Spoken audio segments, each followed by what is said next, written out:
I can see your car and the car in front of you And how were you able to do that? by looking at it. What was the kind of car that I was driving behind? I'm not sure. Okay. Do you remember the color? No, I don't. He then got in the lane behind me. And I'm like, he is driving so close to me. Like, he was so close. I could not see his tires. So that's how I was able to determine that he was driving too close to me. It was not a car lane behind me. How was I driving too close when I pulled up behind you at a red light? So I literally was not driving. You weren't driving. The light was red. This officer just got a serious reality check in court. The lesson here: never issue a ticket you can't actually back up. The defendant came in calm, prepared, and ended up exposing the weak case in front of everyone on the Zoom call. You could see the officer's confidence fade as the story fell apart piece by piece. The judge sums up the situation in just about a minute, but I won't spoil the outcome. It's definitely worth watching. What makes it satisfying is how well the defendant showed up with proof and a clear defense, revealing how shaky some of these citations can be. It also raises a bigger question. Are these tickets always about genuine enforcement, or are some just serving as easy revenue? I'd love to hear your thoughts, because this case might change the way you see it. Let's dive in. Sydney Joy Steele, okay, you're charged with following too close on 2024 TK 06653. You're also charged with improper lane change on case 2024 TK 06652. Lieutenant Carey, raise your right hand for me. Do you solemnly swear or affirm any testimony you give in this matter will be true?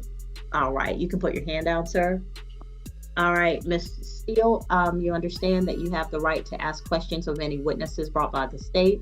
The state has the burden of proving the case against you beyond a reasonable doubt. You do not have to give any testimony or evidence against yourself. You have a Fifth Amendment right against self-incrimination, and the state needs to prove the case beyond a reasonable doubt. All right, do you understand? Yes. All right, Mr. Tipton, you may introduce your witness. Yes, Your Honor. Lieutenant Carey, please state your name for the Zoom call. Lieutenant Jonathan Carey. All right. And Lieutenant Carey, how are you currently employed? Currently the lieutenant for the Clayton County Sheriff's Office Black Hawk Traffic Unit. And how long have you been with the Clayton County Sheriff's Office? The Sheriff's Office, probably a little over 2 years. Mm-hmm. And you have prior experience before that, correct? Yes, I was with the Clayton County Police for 4 or 5 years. Okay. And during that time, both with the Sheriff's Office and the Police Department, have you been post-certified? Yes. Okay. And being post-certified, are you authorized to investigate crimes, issue citations, and make arrests based on your investigations? Yes, I am. Okay, then. So I want to bring your attention to March 20th of 2024. Were you working for the Clayton County Sheriff's Department at that time? Yes. And were you on duty that day? Yes, I was.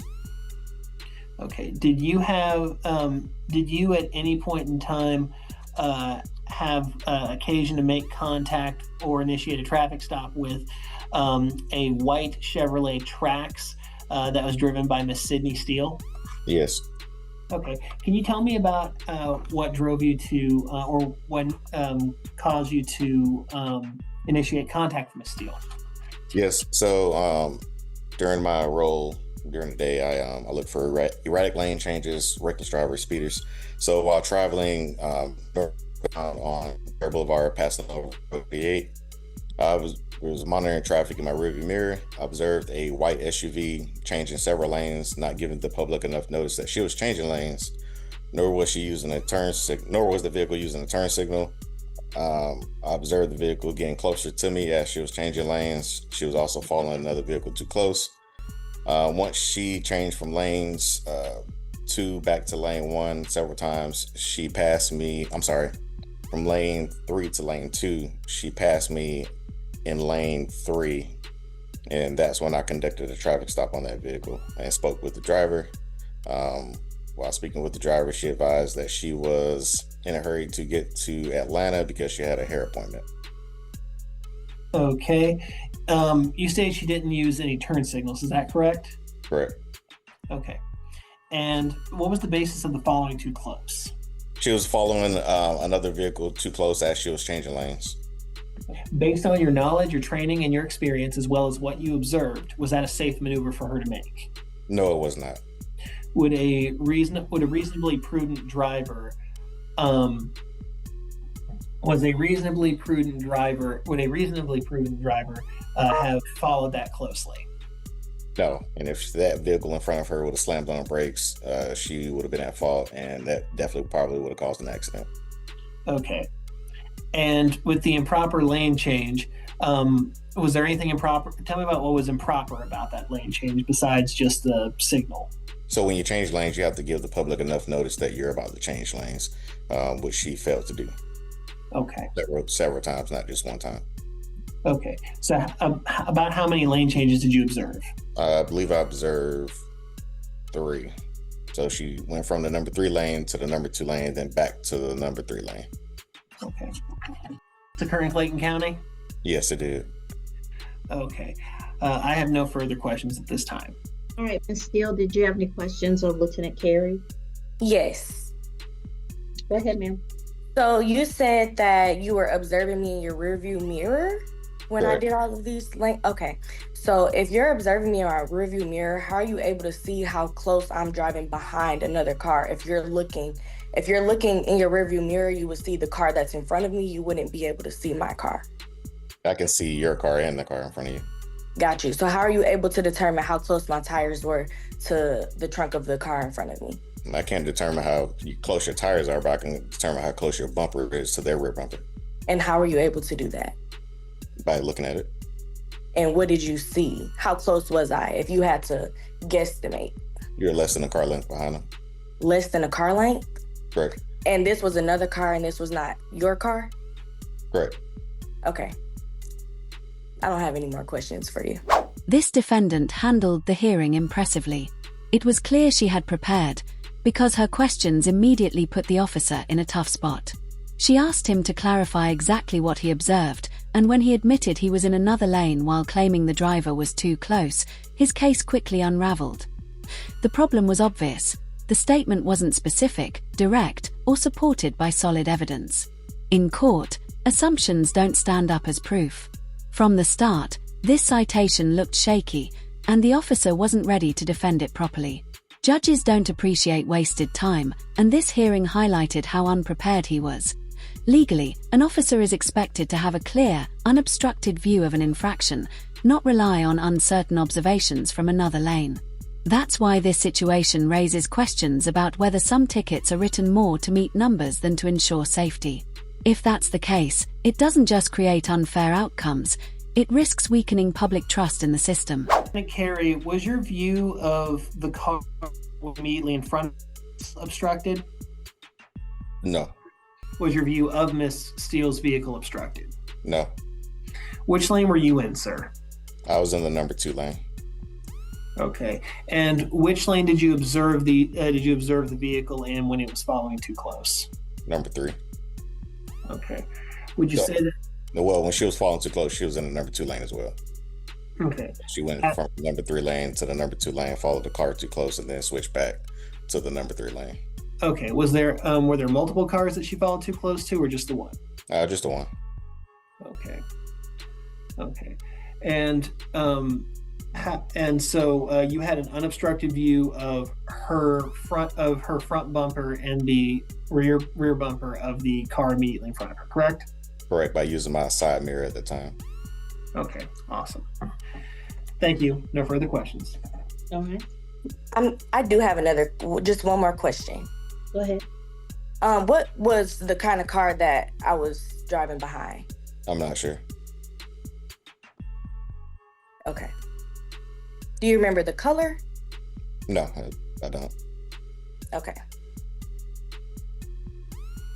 I don't have any more questions. All right. Did the state have any additional witnesses to present? No, Your Honor. State's going to rest at this time. All right, Ms. Steele, did you wish to present evidence and testimony? Yes. All right, you understand that you're not required to present any evidence or testimony? Yes. All right, you're waiving your right to remain silent in order to offer evidence and testimony? Yes, ma'am. All right, raise your hand for me. You solemnly swear or affirm Any testimony you give in this matter will be true. Yes. All right, you can put your hand down. Go ahead, tell me what you need me to know. Okay, so the day this happened, I stopped at the gas station. At the time, I was 6 months pregnant. I stopped at the gas station, grabbed some water. I get out of the gas station, I turn right. As soon as I turn right, I turn into a light. I pulled behind the police officer. No other car was in front of me other than the police officer. When the light changed, it's like he wasn't moving. So I put my signal on to get in the lane to the right of me. I got in the lane to the right of me. He then got in the lane behind me. And I looked in my rearview mirror and I'm like, he is driving so close to me. Like, he was so close. I could not see his tires. This is why I asked these questions, because in driver's training, they teach you have to at least be able to see the car's tires behind you. So that's how I was able to determine that he was driving too close to me. It was not a car lane behind me. So then I'm like, okay. So I put my signal on, get back in the left lane. He gets back in the left lane. So I'm like, what is happening right now? Like, I was so confused as to what's happening. I'm like, am I in his way? What's going on? So then I did get back into the right lane. And when I went to get into the right lane, that's when he turned his light on and pulled me over. And I was confused as to, one, why he chose to do that. Because I was, like I said, I was just confused. And he asked me, I asked him, why did you pull me over? And he said, are you in a hurry or something like that? And I was like, well, I'm trying to get to my hair appointment because I was going to get my hair done for my baby shower. And he's like, okay, and then asked for my information. And when he came back and told me, one, driving too close, I'm like, how was I driving too close when I pulled up behind you at a red light? So I literally was not driving. You weren't driving. The light was red. And then when the light changed colors, you didn't really take off. So I'm like, okay, let me get out of this man's way because I have somewhere I have to go. And clearly he does not. So that's when I got over. And also, I have a 2024 Chevy Trax. My car, you literally cannot switch lanes without putting your signal on because it will jerk you back into your lane.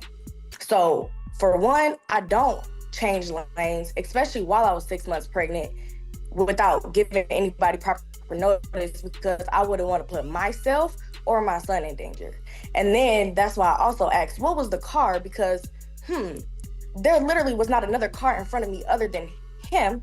And then when I got over, for him to see all of these different lane changes, he was right behind me. And I did switch lanes that many times because he was driving so close up on my bumper to where he was correct. If I would have put on my brakes, he would have hit me in the back of my car. Okay. Any questions, Mr. Tipton? No, Your Honor. All right. Anything else, Ms. Steele? No, ma'am. No, Your Honor. Okay. Argument? State will submit on the facts, Your Honor. All right. Ms. Steele, I found you not guilty of the offenses before the court. Each of you are given testimony in this case. Each person has submitted sworn testimony without additional evidence. Neither testimony has greater weight than the other. Therefore, the court is not able to determine beyond a reasonable doubt that you committed an offense in this case and finds you not guilty on both offenses. Thank you. You're welcome. And just like that, she walked out free of every charge brought against her. The stop itself seemed questionable, and the accusation of following too closely fell apart once it was clear the officer never had a direct line of sight. Without solid proof, the case simply didn't hold TOB clear. Law enforcement plays an essential and often life-saving role. But moments like this show the other side of the coin, where citations don't feel rooted in fairness or evidence. Instead of focusing on truly reckless driving, time and resources were spent on a case that should never have been filed. The bigger concern is that questionable citations like this can clog the courts and slowly weaken public trust in the process. When weak cases get dismissed, it can make people doubt the valid ones.